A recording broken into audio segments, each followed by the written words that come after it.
Hello viewers, এই যে দেখতে পাচ্ছ যে হার্ডলিকে দাগ হয়ে গেছে, ওয়েল সিল কেটে যাচ্ছে, তেল দাঁড়াচ্ছে না। একটা খুলে ফেলেছি, কাজ চলছে। এই যে পাইপ চেঞ্জ করা হয়, হাইড্রোলিকের যে পাইপগুলো আছে একটা একটা করে চেঞ্জ করা হয়। টোটাল হাইড্রোলিকের এগুলো বাদ হয়ে যায়।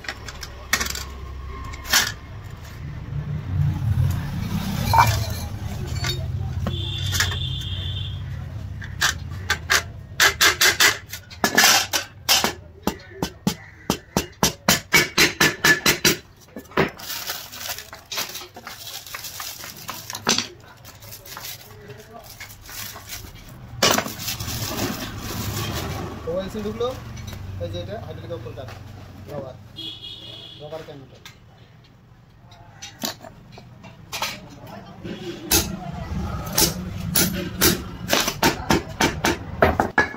এটাতে যে পাইপটা ছিল, এই যে এই পাইপটা ছিল, এটাই এই পাইপটার বদলে এই পাইপটা লাগানো হচ্ছে। দেখো এটা পাইপটা বড় লাগাচ্ছি, মানে হাইড্রোলিকটা খেলার জন্য অনেকটা জায়গা হয়।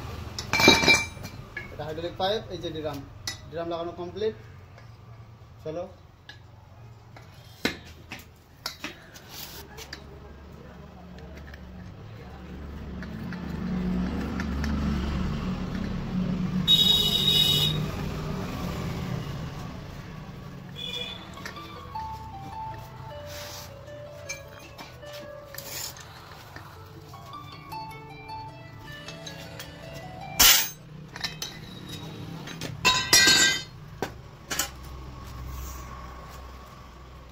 স্ক্রিন এগুলো পুরানো থাকবে।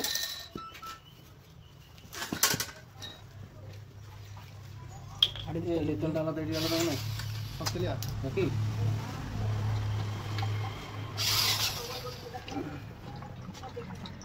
ওই পাইপটা বড়, ভিতরটা গ্যাপ দেখাচ্ছে, তাই আমরা স্ক্রিনটাকে লোড ধরানোর জন্য পাইপ কেটে আবার করে দিচ্ছি।